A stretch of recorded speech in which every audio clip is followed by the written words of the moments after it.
권성주 전 혁신위원이 지난 8월 7일자로 손학규 당대표를 서울 남부지검에 고소했습니다. 고소한 죄명은 검찰에 의하면 폭행치상과 모욕이라고 합니다. 제가 아직 고소장을 확인하지는 못했지만 아마도 지난 7월 22일 있었던 전 혁신위원 5명이 혁신이 의결사항 상정을 요구하면서 당대표실 출입문을 막아서 당대표와 최고위 참석자들의 진로를 방해하는 상황에서 권성주 위원이 넘어진 사건과 관련된 것이 아닌가 싶습니다. 5명의 혁신위원들은 7월 22일과 7월 23일 두 번의 공개 성명서를 통해서 손학규 대표가 권성주 위원을 넘어뜨리기 위해서 장진영 비서실장을 밀었다는 주장을 했습니다. 그리고 그 주장을 지금도 유지하고 있습니다.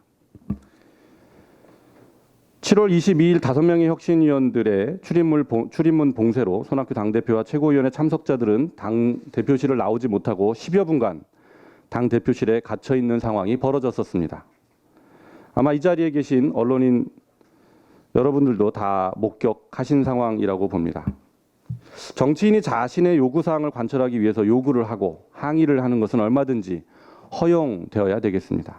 그러나 물리력을 행사해서 상대방을 감금하거나 업무를 방해하는 행위는 절대로 해서는 안 되는 명백한 폭력 행위입니다. 폭력 행위를 통해서 정치적 목적을 달성하려고 하는 것은 결코 용납돼서는 안 되는 구태 중에 구태입니다.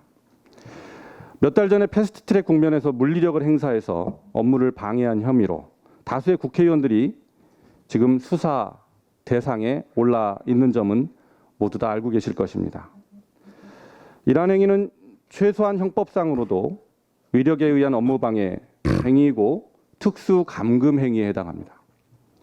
손학규 당대표는 혁신위원들이 물리력을 행사함에도 불구하고 10분여 동안 혁신위원들의 요구사항을 들어준 후 당대표실을 빠져나오는 과정에서 권성주 혁신위원이 넘어지는 불상사가 발생했습니다. 그날 오후 2시 이기인 혁신위원은 정론관 기자회견을 통해서 자신들의 업무방해 행위에 대해서는 사과 한마디 없이 이런 내용을 공표했습니다.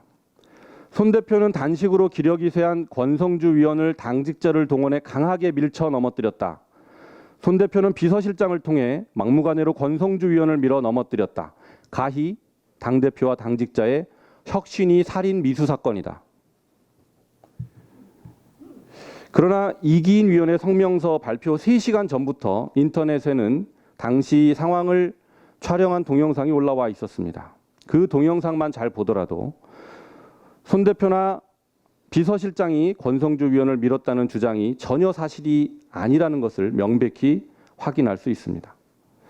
당시 상황을 가장 가까이서 본 경향신문 기자는 이렇게 기사를 썼습니다. 장진영 비서실장이 문 왼쪽을 비집고 들어가 손 대표가 지나갈 길을 텄고 이 과정에서 권성주 혁신위원이 밀리다가 발이 엉켜 넘어졌다라고 보도했습니다. 권성주 위원이 넘어진 원인이 발이 엉켰기 때문이라고 쓴 것입니다. 제가 이기인 위원에게 이 성명서 내용이 사실이 아니므로 정정을 할 것을 요구했습니다. 이기인 위원은 그 다음 날 다시 성명서를 기자들에게 배포를 했는데 이렇게 썼습니다.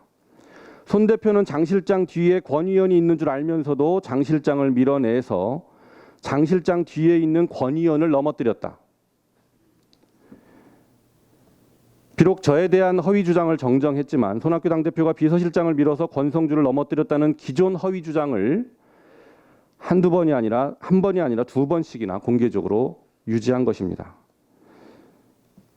그것도 파급력이 큰 국회 출입 언론 기자들에게 공표해서 주요 언론들에게 보도되도록 했습니다.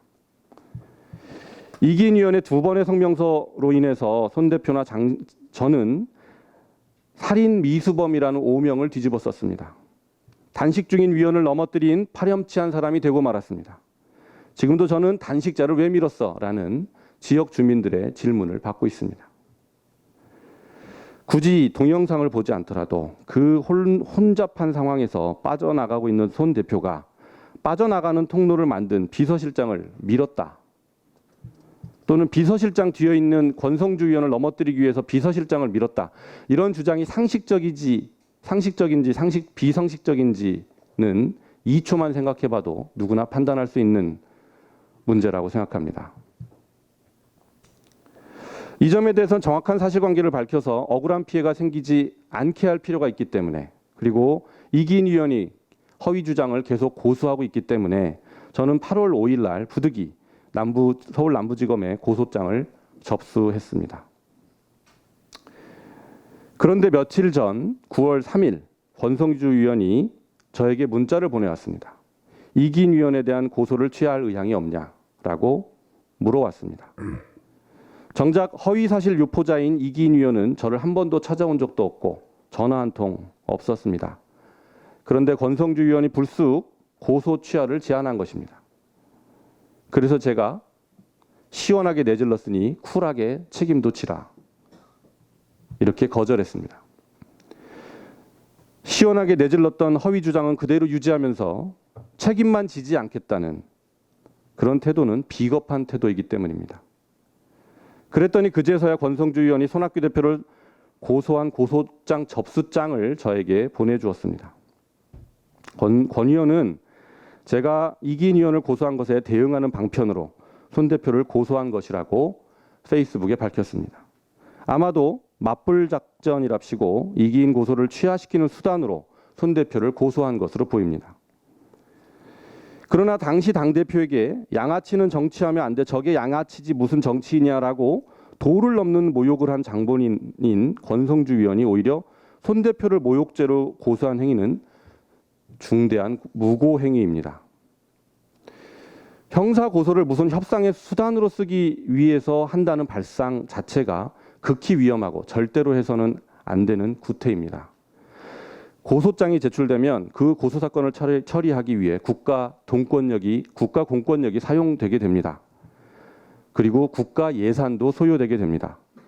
진정한 목적으로 제기한 고소 사건이 지연되는 원인이 되기도 합니다. 또 고소를 잘못했다가는 고소인 본인이 무고죄로 처벌될 수도 있습니다. 그렇기 때문에 고소를 범죄자 처벌 목적이 아니라 다른 목적으로 하는 것은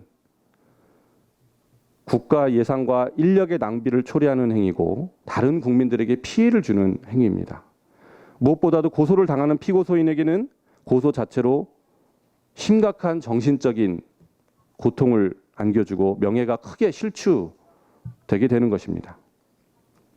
권성주 의원은 이기인 의원에 대한 고소 취하 요구가 먹히지 않자 손학규 대표에 대한 고소를 취하한다는 입장을 밝혔습니다.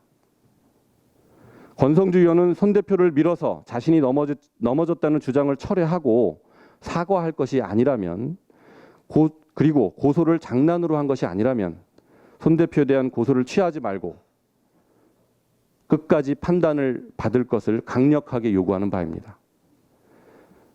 권 의원이 고소한 폭행치상죄는 폭행죄와는 달리 반의사불벌죄가 아닙니다. 권 의원은 고소했다가 고소를 취하하면 그만이라고 생각했는지는 모르지만 큰 오산입니다.